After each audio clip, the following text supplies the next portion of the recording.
The DFS studio is brought to you by DraftKings.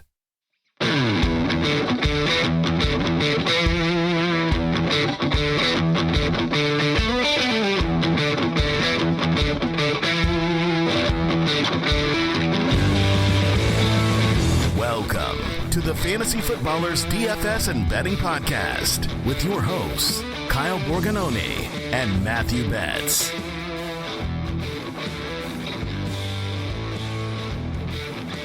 Welcome in, boys and girls. October 3rd, we're back, Fantasy Footballers DFS and Betting Podcast. I'm your host, Kyle Borganoni, and I am joined, as always, by Matthew Dirty Stash Betz. I thought you were going to say you were joined by our king, our hero, our, true DFS goats, Aiden O'Connell, today on the show because, ladies and gentlemen, I mean, as a way to pay tribute to this man for helping us get to the cash line, this 4K quarterback extraordinaire, I did have to convert the goatee that is now, I feel like, famous. It sort of has its own persona into this beautiful, crusty mustache that is on my face right now, which, man, I'm not going to lie, I don't hate it. I really don't hate it. With the glasses, you can rock it. And yeah, and you know what? 12 point whatever points from Aiden O'Connell. I don't hate it either. It was dirty. If you rode with the mustache man, you're part of the crew. The week 4 crew that was Aiden O'Connell. And we are glad you're with us on this show. We are going to talk about our cash process, a little bit of reviewing the slate from this past week. It was different. It was wild. It was, you had to adjust. You had to adjust based on information that actually came out throughout the weekend. So we're glad you're with us. We'll talk about that. We'll talk about the state of the main slate for week 5. There's already a game that you're going to hear about 30 million times this week, and rightfully so. So that'll be good. But if you want to follow us, you can follow Betz at the Fantasy PT on Twitter. You can follow me at Kyle_Borg. We say things sometimes. We talk to people sometimes. That's what we do on the apps, right? Yeah. And you usually post lots of interesting threads, lots of interesting stats and notes that I do find very helpful. So yeah, you've got that going on. I've got some injury stuff. And besides that, yeah, that's where you can find us. Yeah, some dad stuff, some kid stuff. We'll throw it all in there. But let's talk about our cash lineups. Straight cash, homie. So we get to come on this podcast every single week, not to gloat, not to wallow in our pain, but just to give a transparent look of, we like to build cash lineups. We think that people can learn DFS the right way. And we think we've had some pretty good success stories this year in the DFS, past people that got to jump on board.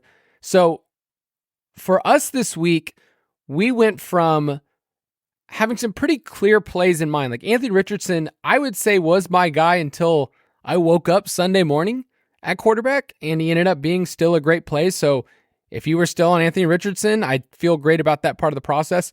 But Sunday morning, you might have been one of those people that woke up to a message that said Aiden O'Connell will be the starting quarterback for the Las Vegas Raiders. And if you logged in your DraftKings app, which imagine logging out of that app, you'd find out that he was the stone min at 4K for a quarterback. Before we go into his performance, which was doo-doo, right? Like, he got sacked. It was gross. Why does this matter for cash when you get a 4K starting quarterback? Yes, the game did not go well for a day 3 rookie making his first start. My wife was actually asking me, she's like, why are you so invested in the Raiders game? I was like, don't worry about it, because I never watch Raiders games. But yeah, at 4K, the conversation isn't even close between guys like Anthony Richardson or even Russ. I thought, we talked about, was like projecting pretty well as a good play. Like, for him to reach those guys would have been unheard of. And that's not what you're playing him to do. You're playing a 4K quarterback where it makes sense to give you, a floor of 10 points, hopefully, right? Maybe 12, maybe 14, and in a best case scenario, 16. And really, that's what it's about, is not him, but what you could do with the rest of your lineup, which for us, we felt very strongly that, look, Anthony Richardson's probably going to smash, and it feels scary to not play him, but it was tough to fit Anthony Richardson and Keenan Allen. If you wanted to play Jamar Chase, Christian McCaffrey, you're like, you can't fit all those guys, right? And so I know you were big on this, and I definitely agreed by the time we got to Sunday, and it was like, oh, Eli Mitchell might not be playing. Sounds like he's not going to play. If you play Aiden O'Connell, you can comfortably fit CMC, which is really what it was all about. So it's more about the savings than him being a good play. And truthfully, I feel like we kind of got lucky, like with the tush push at the one, because I think it was a Josh Jacobs touchdown that got called back, and then they did the tush push. But yeah, I mean, he struggled. It wasn't great. Khalil Mack had a career day. Yeah, it was ugly. But hey, 12 points, and thank you, CMC. Now, let me just say this. The stars and scrub approach, which is what I took to the max. Like, my build was not conventional, and I don't think that if you want to read my article, you can. It's free on the site, my cash review article. But what it affords you to do, and what I looked at is in my best plays, I got 5 of my best plays, like 5 of the top 6 or 7. So Kyron Williams, Christian McCaffrey were our top 2 running back plays, and those were locked in. So if you had those in your lineup and you got to follow in the DFS pass, like those were the 2 plays. But then there are these trio of wide receivers that I could fit in my lineup because of what O'Connell afforded me to do. So Keenan Allen, Jamar Chase, and then Puka Nacua, who, to quote you, Betz, you said, I am locking this man in almost every single lineup possible because of the projections, because of the target opportunities. And that's what I would encourage you. If you're building a cash lineup and you're trying to, send people like, hey, should I do this or this? Add up the opportunities, add up the projectable targets. Like, I looked at my lineup and I saw Keenan Allen, Jamar Chase, and Puka Nacua, and I go, each of those players are going to see at least 10 targets in this game.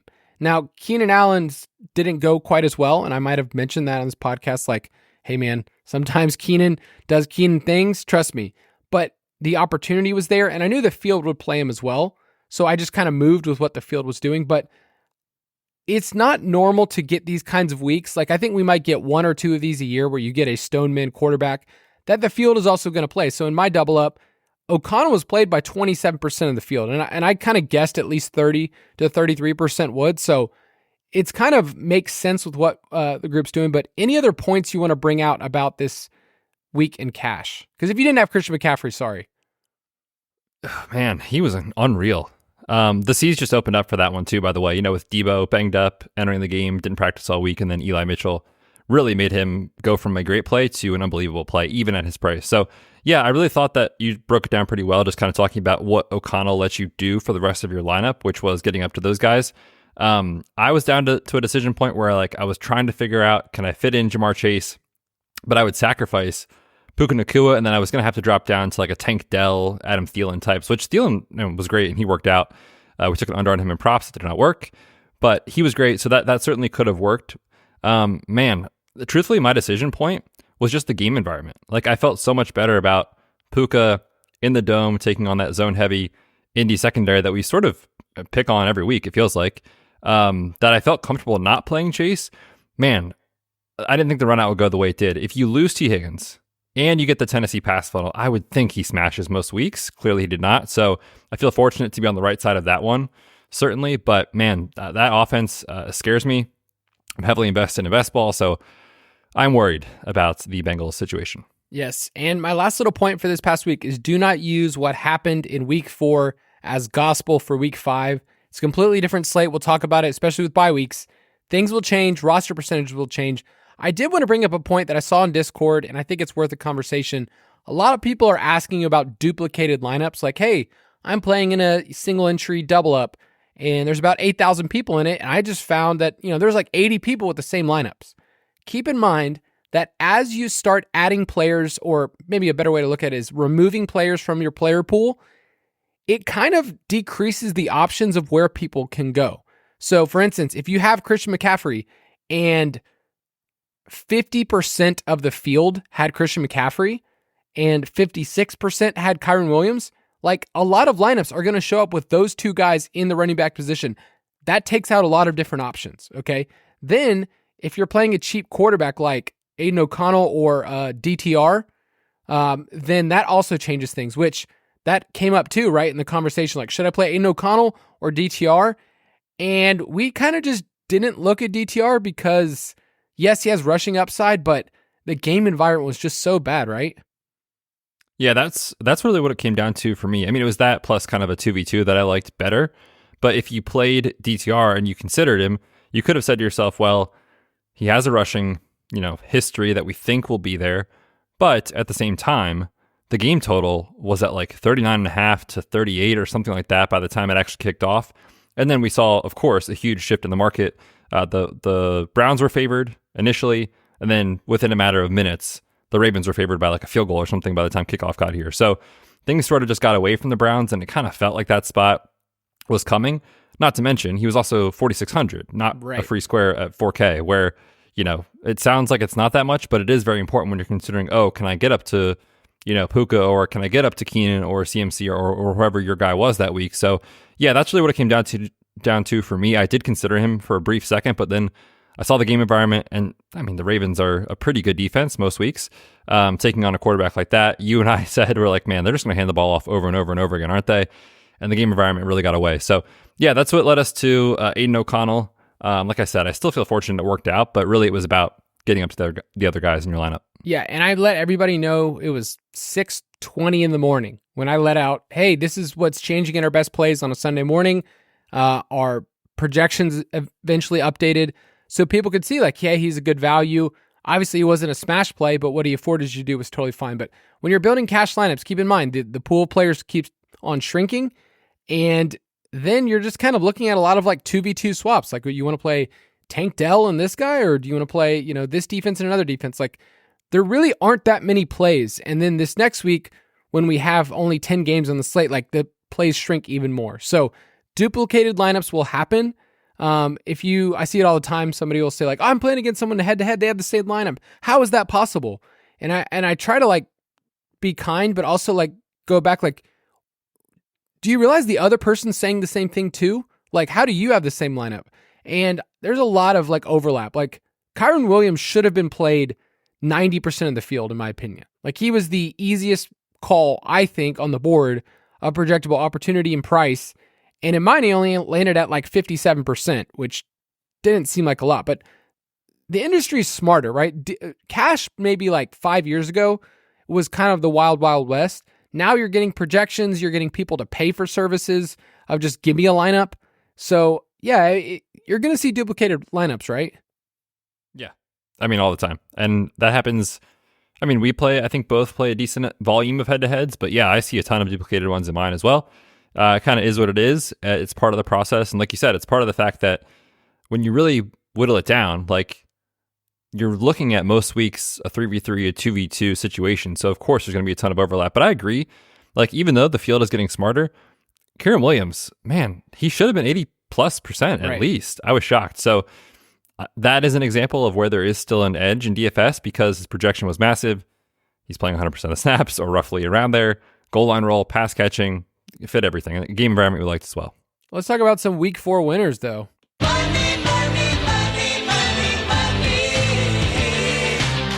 Now, whether it's big or small, we just love that we get to ride with people in the DFS pass. So we wanted to give some shout outs. What's great too is, like, Betz and I don't like ask people, like, please give us your best stories so that we can get on this podcast. Like, people come out of the woodworks and we find them in like the most interesting places. So this one you found, Betz, that was commented on the Best Plays article that said, wow, guys, I won $6K thanks to you guys on a $5 DK tournament from Blue Thunder 15. That's a cool message to get. $5 tournament into $6K. I mean, what a username. First of all, I know, right? Can you read this one, Betz? This one came in from an email about the DFS pass. Yes, don't know if this is the right place to write this, but I wanted to show some love for the DFS pass.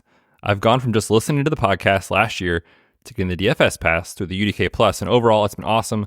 I killed it in my drafts, and now I'm doing way better in DFS this year, particularly in cash games, where I'm undefeated on the season, knock on wood. Just placed well for the first time, as well in the first time in some small field tournaments that I wouldn't have done without Betz and Borg's picks. Just an overall 11 out of 10 recommend. Love the product and everyone at the Fantasy Footballers. 11 out of 10. That's saying something, dude. That's pretty good. And then we got another one in here that says, I've been listening to your podcast for a while. I finally signed up for the DFS pass. I use your optimizer, and in the first week, I hit for 8,500. Oh, my wife's not going to like to hear that.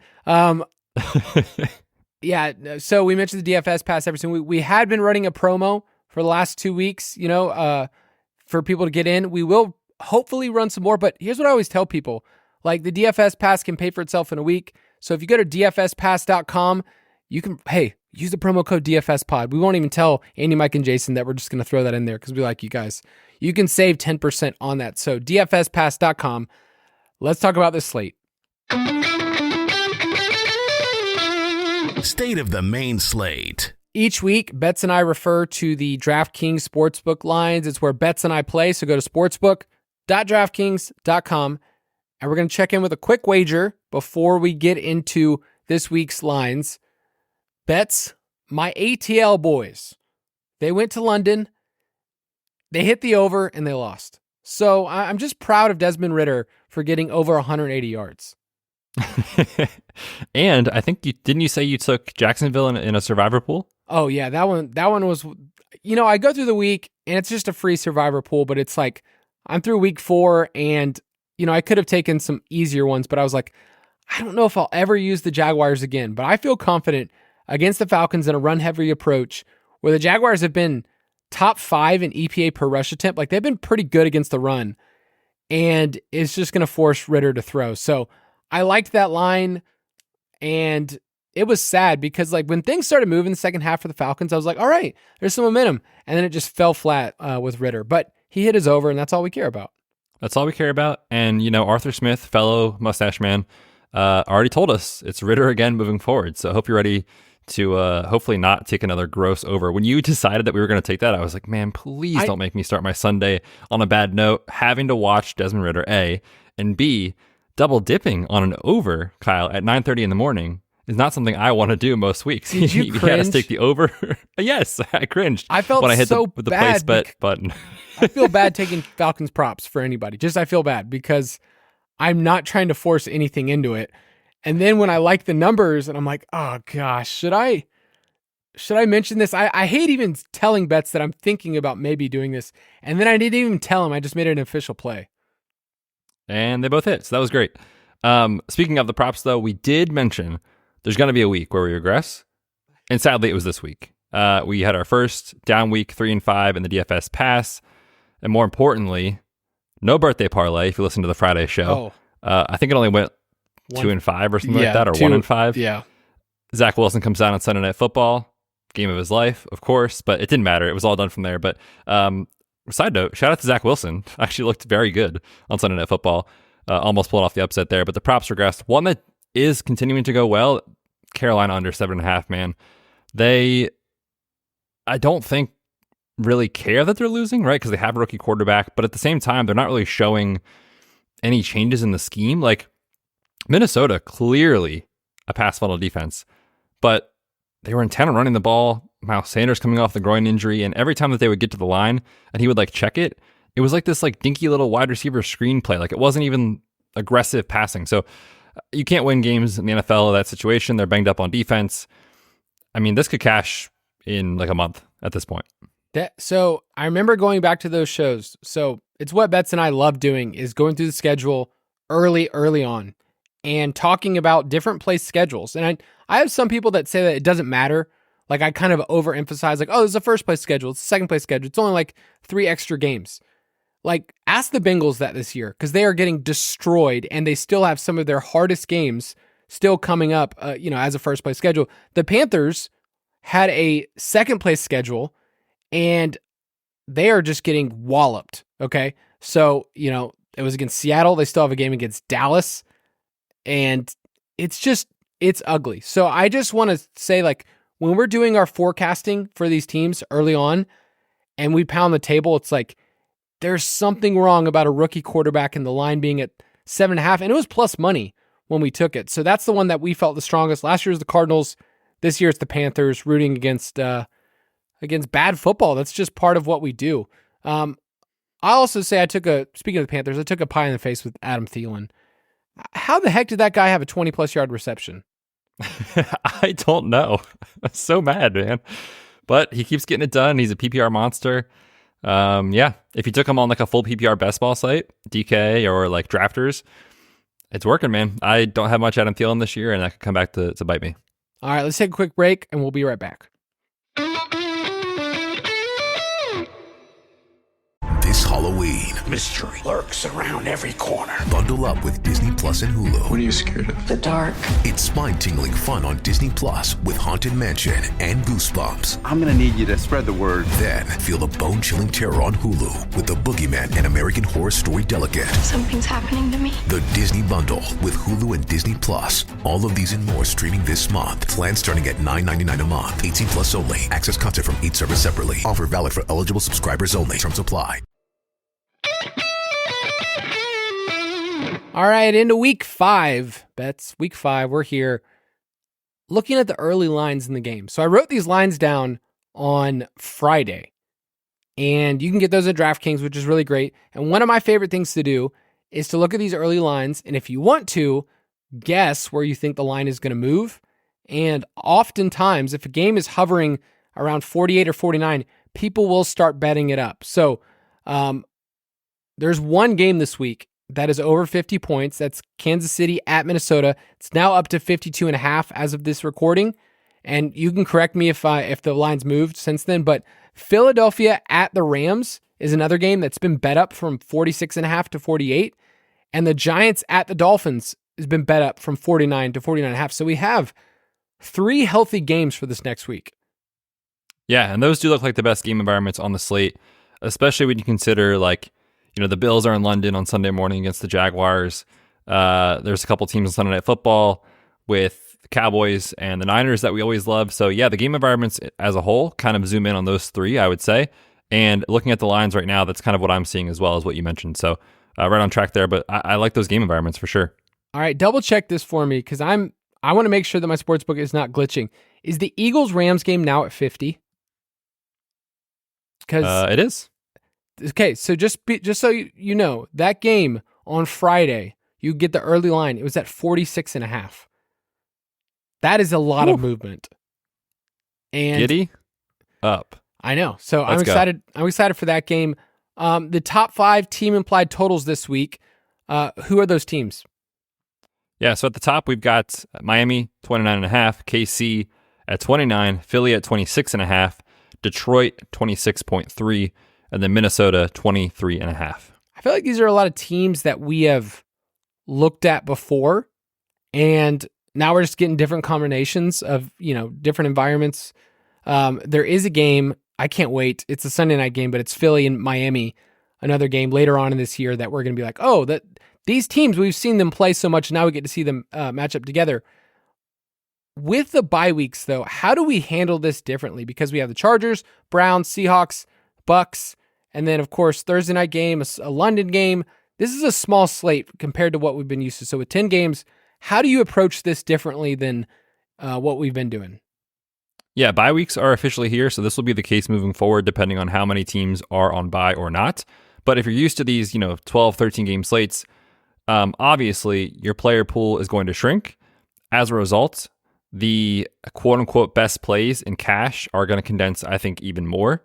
And if you think about it, like as an extreme example, if you ever play like the Thanksgiving slates, which I love, it's 3 games, or if you play sometimes these playoff slates that are 2 games, like there's not as much edge in cash because it's very obvious who you should play. And I think as the slates get smaller, you should keep that in mind. If you are used to playing cash, it'll be a little more tough. So maybe in those weeks, if you're willing to kind of adjust your bankroll, tournaments are better because there is less of an edge the smaller the slate. So I'm not saying there won't be an edge this week. 10 games is still big enough, but just consider that moving forward. So the player pool gets smaller. The amount of games that you can, stack confidently as far as the game environment gets smaller depending on the week. And then the other thing is that the overall scores should generally be lower than, early this season. Man, we've had some wild weeks. Like 2 weeks ago was crazy with needing, 220 to even have anything meaningful in your bank account. So the slate gets smaller, the scores get smaller, and as that happens, the player pool as well. Let me give you the cash lines so far, just to give some context for people of like, what we're shooting for. Like usually when I make a lineup, I feel like I've been shooting for around, 135 to 140 in my projected totals. Like if you get that, that's pretty good. Upwards of 145 is insane. If you can get that in your projected lineup, that's really good. The cash lines though, week 1 was 138 points. This was for double ups. 123, 166.98 in week 3, which was the bananas week. And last week it was 152.92. So that's in the $25 double up. So I would just say, and I could be wrong, but I think generally speaking, the cash line is probably going to be somewhere around 130 ish this week. Like that's probably where we're going. There are enough healthy games here to support more. Like usually if there's only one game and like maybe one other one comes in around like 47, we'd be like, eh. But there's enough games here to definitely like them. Kansas City at Minnesota is going to be the game. It has the names we want. It's in a dome. There's so many things to like in that game. Any initial thoughts about it? Yeah, I love it. I mean, how do you not, right? When you consider how poorly Mahomes played on Sunday Night Football against the Jets, now he gets a bounce back spot that is a dream. The Vikings are terrible in the secondary. This game is being played in a dome. It's clearly the highest total. And, teams, when they face the Chiefs over the last 2-ish or so years, have had to skew pass heavy. That's just what they have to do, right? And we saw the game plan with Zach Wilson on Sunday Night Football was to come out and throw and be aggressive, which you have to do if you want to beat Mahomes and the Chiefs. The Vikings have shown us they're very willing to do that every week. So I absolutely love that game environment. I think it is the best on the slate. I would not be surprised if by our Friday show, that game is up even higher. Yeah, and last week, against the Panthers, they kind of just went neutral. Like Cousins only had 19 pass attempts. I almost wish we could just take out that game from their sample because it doesn't give us a cool picture of like, for a while, these teams were 1-2 in neutral pass rates, and it's not going to show up there. So I might with the Vikings this week, if you want to sort, if you're doing some research on your own, just sort 1 through 3 for the Vikings. Look at their pass rates in those 3 games. I think it's going to be way more indicative of who they are and what they want to do. So it's really great. And just to give you some numbers about Justin Jefferson and how good he is at home in his career, he's averaging 106 receiving yards per game, 9.8 targets, 0.7 touchdowns.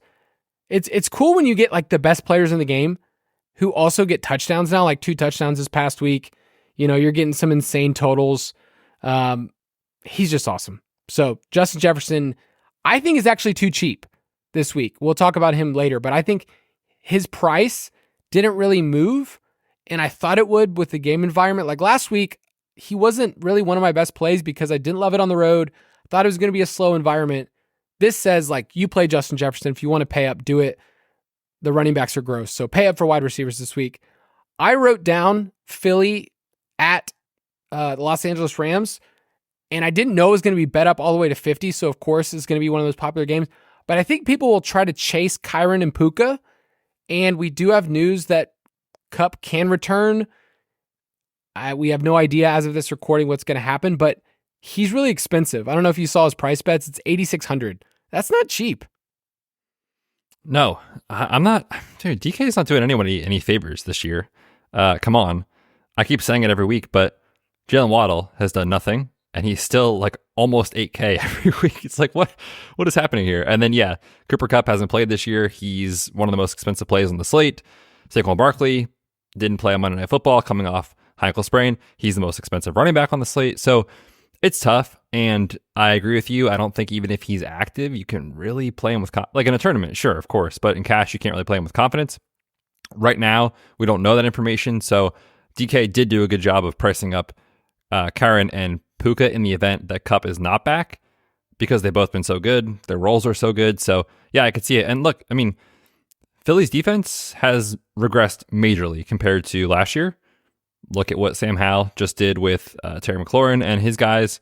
We saw Kirk Cousins have a great game in week 2, week 1 as well. So, yeah, there is some shootout appeal here. I will say monitor Matthew Stafford dealing with a mild hip injury. He's expected to play through it, no big deal. But if you see him on the injury report this week, don't be surprised by that. I do expect him to play, though.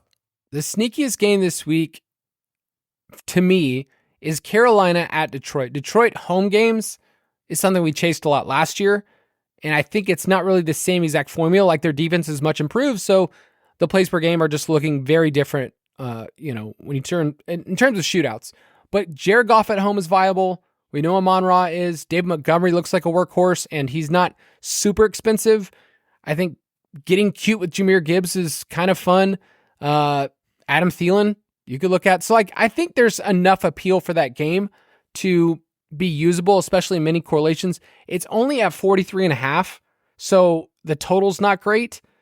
But, actually, I'm a liar. It's now up to 45. So maybe it's not that sneaky anymore.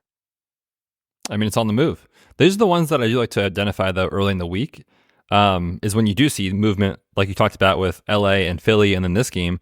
When early money comes in on these games, you want to pay attention, right? Especially when late money comes in on the under, and you're like, okay, that's interesting. I should monitor what's going on there as far as that game environment through the weekend. But early in the week, when you see these lines move, especially in a way that we like for DFS, I do think there is some credence to that. So I like that call that one could be going under the radar. And like you said, you don't even need it to be this full game stack, right? Like you could play, Montgomery, for example, and Adam Thielen on the other side and be done with it. But we know that correlation exists for a reason. So I'm all about that. We'll talk more about David Montgomery in a minute. I like that call. Yeah, and like I said, if you want to, on Friday, this is what I do. I just look at the lines, and I just have the team set up for the next week, and I go, okay, that line looks interesting, and I might put a note like, hey, I kind of like that one to go up in a certain direction. Or if it's a Monday night game, and I don't like the total for the next week, I'll hit the under because it's like, okay, well, only chaos can happen on a Monday night game, only bad things. So look at early lines because DK hangs them, and sometimes I'm like, I don't know why you're doing this. And you're getting a lot of early action on some of these. So keep that in mind. Which game do you want to be underweight on this week?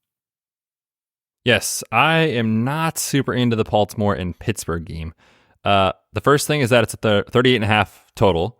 Since we have news of Kenny Pickett's injury, obviously Pat Freiermuth with the hamstring injury, you'll get Mitch Trubisky, but just in general, Baltimore games have played to the under. This is a divisional game.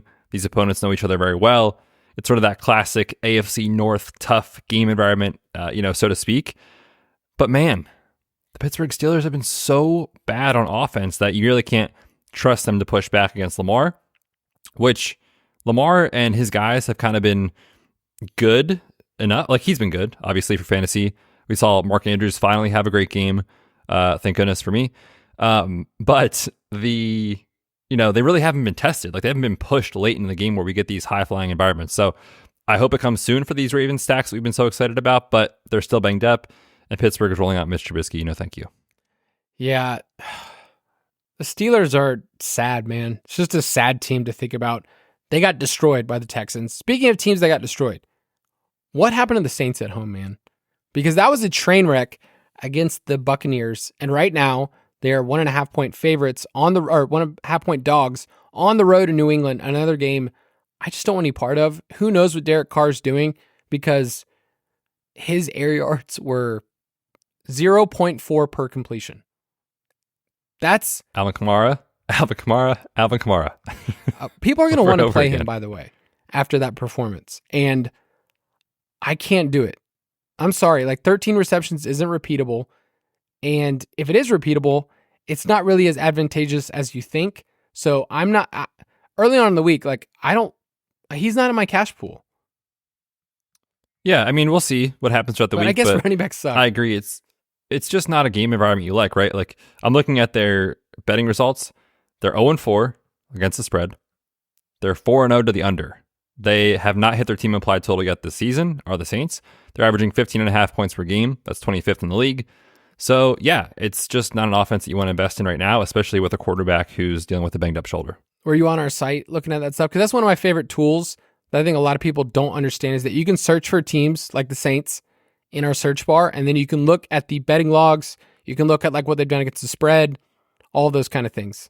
Yep, that was on our website. You may have heard of it, Kyle. It's called thefantasyfootballers.com. You just go to the page, you look at their stuff. You look for defensive metrics, pass rates. It's all there. Red zone plays. I actually use it a ton for it. I'm writing my articles and stuff in the DFS Pass and for the show. So I love it. I feel like no one really knows about it, though. We should talk about it more. I think it's a great resource. And of course, it is free. Which team are you most confident hits the over of their team implied total? I'm rolling with Indy again this week, man. I like the Rams and what they're doing. I will say there's a chance Jonathan Taylor maybe is back this week, which I don't actually like for this. I would like him to force pass rates for the Colts, We saw them come out super aggressive early in the year, weeks 1, 2, and 3. Of course, part of that was Gardner Minshew. But the thing that has remained there is the pace. I fear that if you do get the Zach Moss, Jonathan Taylor backfield, that they do start to skew a little more run heavy, which worries me. But I think Shane Steichen is a very smart, analytically driven guy as far as a coach. And we all know by now, it's very tough to run on Tennessee. So my hope is that they do lean into the pass in this matchup. If that's the case, I think they can go over 21.5 points. I'm going to give you a gross one.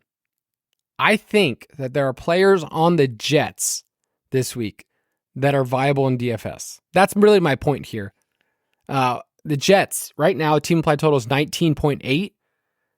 I think that you can use Garrett Wilson or Breece Hall this week against a Broncos defense that's been doo-doo. I mean, I'm not going to lie to you, Kyle. I came in, started to prep for the show, and they immediately stuck out to me as well. But I could not do it. I couldn't actually come on here and recommend that to people, so I'm glad that you actually had the cojones to do that. So it makes sense, man. Denver has just been a train wreck on defense. They've been terrible. Yeah. That's kind of like my point, is like, say that, kind of float away, and then get credit if they do well. It's like, hey, didn't you mention the Jets early in the week? But 19.8 is their team implied total. And let's just say Denver, last 3 games, 35 points given up, 70 points given up, and 28 points given up to last week was Justin Fields. So, and the 35 points was against Washington. It's not like they played awesome offenses other than Miami. So, right. That game's interesting. Which team are you most confident hits the under? In other words, just stay away. Yeah, we talked about it, already a little bit with Pittsburgh, but just to put some numbers to it. They're 32nd in EPA per play, 31st in success rate, 27th in yards per play on offense. And now they're facing Baltimore, and 3 out of 4 opponents against Baltimore have been held under their team total. It's tough to see, man, especially with the injury issues that they've got going on in a tough matchup. So give me under on Pittsburgh. And I'll just follow up with what Betz was saying about the Saints. It's been gross, them hitting the under. Don't really want to do it on the road against Bill Belichick. No, thank you. All right, let's talk about salary standouts. Salary standouts. So salary standouts is a chance for us to talk about how on a slate you get to move from a Tuesday initial idea, some vibes. This is just straight vibes. Like, here's who stands out to me. Starting a player pool, so inviting people to your pool party. And then things change based on the practice reports for Friday, Saturday, Sunday. Value opens up on a slate. So let this be the initial invite list to the crew. You're going to a wedding this weekend, so like you made it to the invite list, but you got to whittle it down. Like if you're a person that's had a wedding before, you have the initial list. You had to invite certain people, like my uncle. I had to. Maybe sometimes didn't want to, but I had to invite him, and then some other friends, and then some people didn't make the cut. Which I've only had a couple of friends that have brought that up over the years. Just like, hey man, I didn't make the cut. It's the worst part of weddings. Truthfully, if you're hosting it, if you're the one getting married, trying to figure out the guest list is stressful and the absolute worst, because like you said, you're forced into inviting, some relatives that you probably don't even talk to that much anymore, but like you got to invite them. Yeah. But then that means a couple of your friends can't come. It's a whole thing, right? I'm with you. So let's kick off this party with an open invitation to Daniel Jones. He's 5.8. He's 5.8. And I will say we're recording this on Monday evening, so pending anything in the Monday night game that happens. Like, did you see Daniel Jones, what happened to him Monday night? Oh, if he has a terrible game, this is going to look awful. But taking on Miami, they don't have the best team implied total, but he is cheap. He's 5.8. Miami, we expect certainly to have success here. And I kind of feel like we could see this game almost similar to what happened with the Cardinals a couple weeks ago, where they just were forced into a negative game script in the second half. I certainly think they're going to fall behind. And I think he's going to run, right? So like at 5.8, if he runs, that can certainly get there. So I think he's interesting if you do want to go down in salary this week. He's interesting for tournaments, definitely. Like Daniel Jones is one of those players that just can get there. And if you don't watch the first half, that's fine. Like they've been outscored more than any other team in the league on in the first half. So maybe that'll change as of this recording. But his price just works. It works in a game environment that's approaching 50 if they're going to be playing catch up.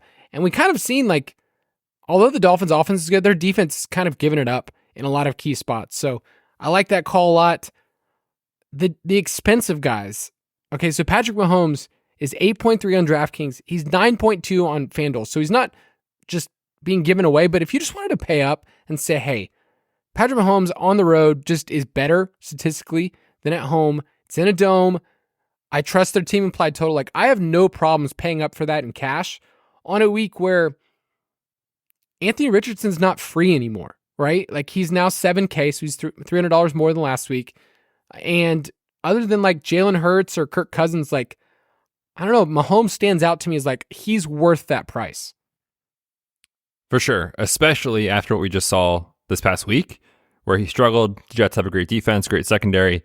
And as we've already established many times throughout the year, Minnesota not necessarily very good in their secondary. So I love that bounce back spot for Mahomes.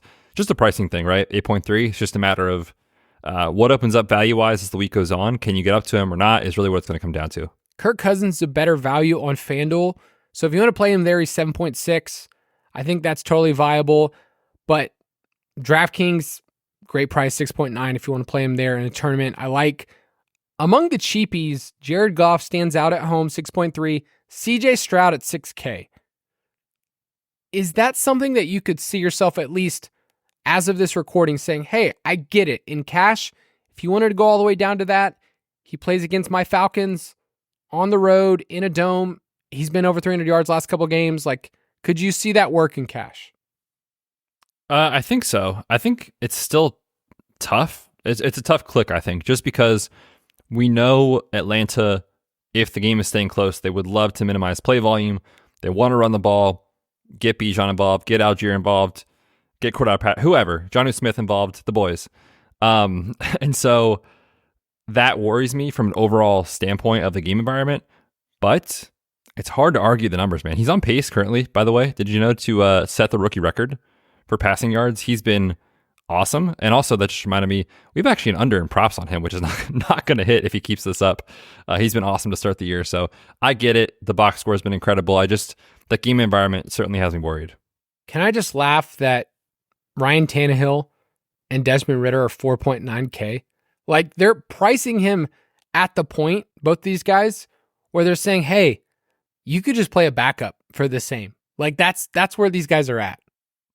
I was going to say, it's almost DTR levels from last week, man. That's not good. Seriously, like 4.9 is begging people. And I kind of like they're doing that. Let me just say this. At what price would you be open to playing Desmond Ridder? 4K. Could I interest you in 4.5? Stoneman, I will play him. Otherwise, I'm out. Gosh, it's gross, guys. If you watch the game, the Toy Story version, whichever version you watched on Sunday, he was scared and probably should have had another 2 picks. Okay, running backs this week, Betz. I'm worried. I'm worried that the field is going to have 4 plays and everybody's going to play them, and that's literally it, because you mentioned Saquon is expensive. Jonathan Taylor's the 4th most expensive running back on the slate, and I don't even know if he plays. I don't think he does, but he's on the slate. Bijan Robinson is a good play at 7.7 in a great matchup, and yet you still have to pause because of this team, and are they going to give him 18 plus 20 touches? But at 7.7, like, you get the floor with the receiving work, and there's no CMC, there's no Tony Pollard, so I think Bijan's a good elite play this week. I'm not like locking him in early, but he needs to be in your player pool. Yeah, I think you said it perfectly, especially on DraftKings. It's full PPR. We've taken his over in receiving a couple weeks in a row because he's just locked in for that role as an extension of the run game. 6.5, 6.5 targets, 6.4, 4.5 receptions. So if you're getting a floor of, let's just call it three catches with the upwards of 6 or 7 in the range of outcomes. On DraftKings, that's a great thing to look for, obviously. They're also at home. It's in a dome. He checks the boxes. I will also mention his running back attempt share has gone up every single week. 40% in week 1, 54% in week 2, 59% in week 3, and last week, 67% of the running back carries. So it's happening. The breakout is here. We just need to get that goal line roll to really like pop off and be incredible. That's the frustrating part. But on this slate, I do think he's the best play. David Montgomery at 6.6 on DraftKings is a crazy value because he's 8.5 on FanDuel. I could not fathom paying that price on FanDuel, but we know the type of involvement he has. He had those 3 touchdowns the week before. And Carolina, if you look at a lot of like advanced metrics, they're 31st in rush DVOA, EPA per rush attempt. And the only reason they're 31st is because Denver like is stuck at 32 for a very long time. So I think David Montgomery's a really good cash play at 6.6 this week as a 9-point home favorite. Like that seems like a play that you need to make sure that you earmark this week. And maybe he gets more and more popular, but early on in the week, that was like, okay, well, Dave Montgomery's going to be on everyone's radar. Yeah, for sure. As much as everyone in the fantasy space wants the Jahmyr Gibbs thing to happen, it's very clear what his role is, and it's very clear what Dave Montgomery's role is, which is kind of the workhorse and the goal line back. So yeah, at his price point, he looks rock solid and honestly probably a priority for cash games. The Dolphins running backs are going to be an interesting talking point this week because Mostert's 6.2, Achane is 6.1. So they're basically the same price as heavy favorites against the Giants at home in a game that's approaching 50. You can play them and you might get it wrong. So I'm just trying to throw that out there, but they are going to be very tempting for tournaments to want to play them. Do you have any early thoughts on those two? Well, what's interesting is we actually saw Mostert's share of the work drop quite a bit this week. I don't know if that was game plan specific or fumbles, a couple first half fumbles that I think he lost both of them, if I'm not mistaken. So I'm not sure what specifically that was. So that's going to be one that there's probably going to be some potential fragility in the projection. Like projection systems might be wrong. Like it could just be, the rookie's job moving forward. Not totally, but he could be the 1A, so to speak. So it's hard to say which way you want to go. It's hard to trust projections because there could be, like I said, some input volatility there. But I think for tournaments, we know the ceiling clearly is there for both these guys. And the matchup is very inviting, especially with that team total. So I love them in tournaments. I'm still a little shaky in cash. Yeah, Achane's interesting because his route rate and snaps were clearly up, but I think the fumbles were part of it. But I mean, if we're getting him running, it was I think it was like 64%, then that's just really high for running back with his type of electricity. And, it's probably you're not going to have the same efficiency that goes through and through, but I like both of them. I like the game theory part. 2 running backs on the same team that both are going to project well at the same price point, and it's going to crush their roster percentage. So I just like people just having to figure this out. Isaiah Pacheco looked really good on Monday night. Still looks like, okay, I don't think he's fast. I just think he's a tryhard. And that works in football, especially if you try as hard as this guy. Like, he's trying at 150%. His body won't allow him. But at 5.7, that's a really good price. And it stands out to me early in the week. Like, if you don't want to pay up for Mahomes, and, we're going to talk about Kelsey, but like Pacheco makes a lot of sense for a team that has a 29 team implied total. Totally. And when you just look at considering what happened with the summer, remember he was recovering from 2 surgeries, basically spent all of August in a non-contact jersey recovering from his shoulder surgery. And I think we kind of saw that slowly, develop over the course of the first couple of weeks where he was just getting worked in. 12 opportunities, 14, 18, this week 23. Like, it's very clear he's separating certainly from CEH, obviously, but then also like McKinnon's not getting that many touches. So I think it's his backfield. Will he ever be a guy that's going to play 80% of the snaps and like get the Kyren Williams usage? No, of course not. Nobody does. But I think a floor of like 15 opportunities seems decently safe, and it's an awesome game environment. So I like the call quite a bit. Breece Hall. I waited to bring him up, but I have to bring it up. 5.4. The Jets play at the Broncos, who have been arguably the worst defense in the league. Do you think he needs to be in the pool, though? For cash, I don't think you can go there. It's a guy that is yet to play more than half the snaps in a game. And week 1 was fun because it was like, oh, we shouldn't expect anything from Breece Hall. And then he ripped off that huge play and a couple chunk plays, right, against Buffalo. But then truthfully, since then, weeks 2 and 3, it was terrible. Under 2 yards a carry. The offense was dysfunctional. Last night was good from the offense standpoint, obviously, but this is still a Zach Wilson-led offense that, I'm scared to trust it 2 weeks in a row. I mean, Could it work out because of efficiency? Sure. But the guy really isn't seeing that much work. And I feel like we keep preaching, in cash games, we want volume and touches. And can you really project more than 12 or 13? I can't do it yet. Yeah, I just love his price. And his name is Breece Hall.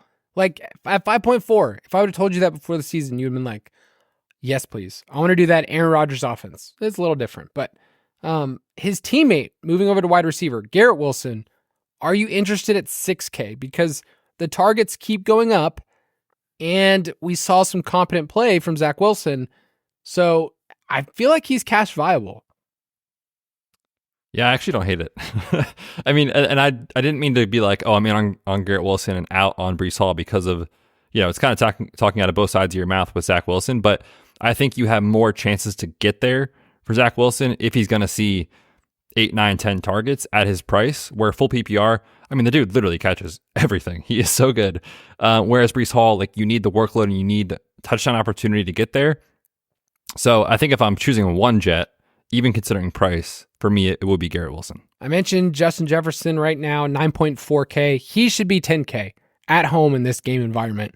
So I think that's a fine price. I'm totally fine paying that because there's no CMC in this game. I think this slate is going to come down to a couple players. So paying up for the best one makes a lot of sense. So I think that can work this week. Justin Jefferson, you have Puka down here because he's our boy, and 7.7. Does that change if Kupp comes back?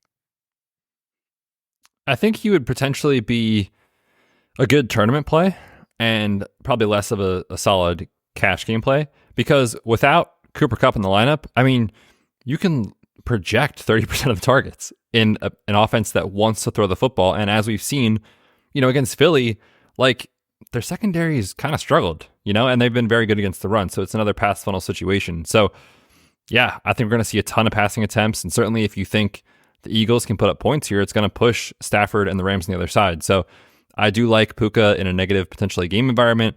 And it's crazy, man. 6.7, he was an absolute smash. I still think he might be undervalued for the role he has in full PPR. It's just unreal. You mean just on pace for the most receiving yards ever in a season? That one, yeah. Okay, cool. You have a bunch of old PPR turds on here that I never thought we'd see the day, where Matthew Betz, maybe this mustache has changed you, where Adam Thielen at 5.1 and Tyler Boyd at 4.5 are names you want to throw out there. I mean, Thielen, he's been good, man. I don't know what else there is to say. If you're going to get 5+ catches, which seems almost certain weekly at this point, taking on Detroit, I think the general public seems to be like, it's Detroit. They can't stop the run. Detroit's been so good against the run the last 2 years. So if you want to move the ball, you have to throw. And Adam Thielen's getting targets. So he makes sense. And then Tyler Boyd is really just a T. Higgins injury situation to monitor. Fractured rib. I think he has a chance to play if he wants to get an injection. If not, I think they keep him out through the bye week. So if he is out, Tyler Boyd is a very uninspiring yet totally fine 4.5K play against Arizona. I wish he was cheaper. Yeah, same. He in the past he was 3.7. So then you could okay, I get it. He can PPR his way there. That's just more than I want to pay. Tank Dell was this price, right? 4.6 the week before. Puka was this price a while back. But in the same game, Michael Wilson is that price, 3.7, that I feel a little bit more confident with. So any thoughts between those two, Tyler Boyd, Michael Wilson, if you had to pick right now?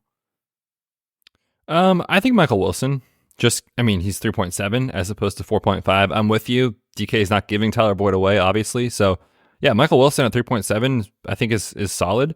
Everyone has been giving the Cardinals a ton of flack for kind of their season approach, but man, they're in games, right?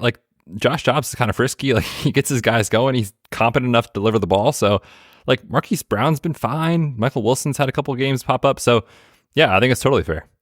At tight end, the big boys are here. Travis Kelce at 7.6, TJ Hawkinson at 6.5, Mark Andrews at 5.5. So that's the three elites, and there's a tier system of them. Mark Andrews has been awesome the last couple of weeks. He was awesome this past week. 5.5. Is there a lean where like, hey man, that's just a big discount? Yeah, I mean, it's massive discount, especially when you consider his price didn't really change after his 2-touchdown performance last week. So I already talked about just really not liking that game environment much against Pittsburgh. They did just allow Dalton Schultz to score last week, which obviously, in the DVP stuff is going to matter. But the thing that really matters to me is Bateman back and is Odell back? Not that those guys have been elite target earners yet, but like the offense is literally Mark Andrews and Zay Flowers in the passing game. So when you get that condensed target tree at 5.5, I think I prefer it to Hawkinson, who's a full $1,000 more, and then Travis Kelce, deservedly so, is $2,000 more. So I think I lean Andrews if I'm picking one of the elites right now for cash games, but certainly the other guys are in play for tournaments. Yeah, just to give you some context on FanDuel, Mark Andrews is 7.6 as the tight end too. So DraftKings kind of somebody didn't do their job and they just left Mark Andrews alone. I do think it's interesting for tournaments this week with Kelce and Hawkinson being in the same game. Like you're just going to get so many different builds. And in tournaments, I think you're going to get condensed around those three guys where normally would say there's one elite tight end and then everybody else punts. I don't think you can just punt this week. Like I think it's actually a conversation that you might get buried when I start to look down. It's like, who are you going to punt with? Like Hayden Hurst, Zach Ertz, like Tyler Higbee's not free. Dallas Goedert apparently just doesn't play football anymore for the Eagles. So it's not easy to punt. Jonnu Smith, 2.9. It's so bad. Tight end 1. I had the same reaction. I literally logged in and scrolled down because that's what I always do at tight end. It's the first thing I do. And I couldn't find, yeah, it's the first thing I do. Couldn't find anyone that I was like, oh, this makes sense. This feels good. So who knows, man? We'll see what injuries happen throughout the week. As far as usually it's like when a pass catcher's out, the tight end, you could sprinkle another target or two in their projection and they look better. But yeah, we'll see. Right now, I don't feel great about any tight end, truthfully, in that range. So we'll see if there's anything that opens up as the week goes on. It's not every week you get a Tanner Hudson week, No. Now, dude, those 2 catches, yeah, baby. 2 weeks in a row, 2 catches. Guys, I'm so happy to play Tanner Hudson. And I was so happy to just be like, just do something. As long as you don't goose, I can just tell people he did exactly what he was supposed to do. So go back to the practice squad, Tanner. That's probably what's going to happen because Irv Smith will get back. Defense this week, the Cardinals at home against some guy named Joe Burrow looks good because apparently we have replaced Joe Burrow in the simulation over the summer and we get a different version of him. So 2.8 is a good price for the Cardinals. I did not think I would be saying that sentence a month into the season, right? Play the Cardinals against Joe Burrow. Yeah, and what's funny is there's actually early money on Arizona in this game. It was a 3.5 line. It is now a flat 3. So money came in on Arizona to move that towards Cincy. So look, the offense looks broken, truthfully. I mean, T. Higgins probably won't play. Burrow can't get in and out of the pocket. Yeah, it makes sense, man. He's kind of a sitting duck back there. I guarantee you that by the end of this week, Andy Holloway, if the line sits at 2, 2.5, 3, he will make the Cardinals almost upset of the week. Yep, I can see it coming. And then New Orleans, it's fine against Mac Jones if you want to at 3K. I don't love a lot of the defensive choices early on in the week. I feel like the pricing's pretty tight, and there's nobody that stands out like, okay, well, you can definitely play them. So keep that in mind. The Titans are kind of interesting against Anthony Richardson, who's, let's be honest, Anthony Richardson looked terrible in the first half. That team didn't score any points. It looked like that game was going to be over. So they're a team that you can look at if you want to. But yeah, not a lot of great pricing, especially on FanDuel. I just want to say that FanDuel's done a way better job pricing up defenses and making you have to make a decision all right, if you're going to go for this defense. Like last week, we got a lot of easy choices in the 2K range. So keep that in mind. If you want to play with us, go to ballersdfs.com. It's going to direct you to our DraftKings League, Fantasy Footballers DFS, Borg plus Betz. You can enter into a contest. We can play with you guys. It'll be super, super fun. And the last thing I want to mention, okay, because it's a little different week. Betz and I are both got a lot of things going on this week. I will be leaving as of this recording. So when this is in your ears, I'm driving and I'm going on a family vacay to the beach. So I will be gone the entire week. And just for people to know, I will not be playing DFS this week. which What? I know. Is that allowed? It's just something where I've done this in the past, and whenever I've tried to play, I've lost massively because my head's not in it. And so I have voluntarily removed myself from playing this week to hang out with family and friends at the beach. So you will not be getting any other content from me this week after Tuesday, but you will get some Big Shimmy in your life, right? Oh, brother. The Friday show is going to be me and Big Shim locking it down, talking through the slates. So we got you covered on the podcast. Don't worry about that. And then, yeah, we'll still have articles up in the DFS Pass. We've got some of our other writers kind of stepping in for Borg so he can truly be away and take some time. And then I will still be putting out some of my content, but just kind of be graceful, folks, with the timeline. Yes, It may not be up when it's usually up. I'll be driving from Pennsylvania to New Hampshire with 2 one-year-old twins in the back seat. So what could go wrong? I mean, come on. So just be mindful of that. If you don't get, as many props this week, or the article's out a couple hours later than usual, that is why. Yes, please be gracious with this person, because this is the only week of the entire football season that I'm gone, and it just happened to be the same weekend that Betz is in a family wedding and his whole family's going. So it is a different week. It will be a different feel, but it'll be a good slate, guys. Like, I actually feel bad that I don't get to look at this slate and 10 games. It's going to be really, really good. So on Discord, I will not respond. So don't tag me. I will not be alive at all doing that at all. So Betz, tell the people goodbye for me. Yes, sir. For Kyle on the beach and me with 2 screaming twins in the back seat, we will catch you on Friday. Me and Jason on the Friday show. As Kyle mentioned, don't forget dfspass.com, dfspod for the promo code. We will see you on Friday. Thank you for listening to another edition of the Fantasy Footballers DFS and Betting Podcast. Don't forget to visit us on the web at thefantasyfootballers.com.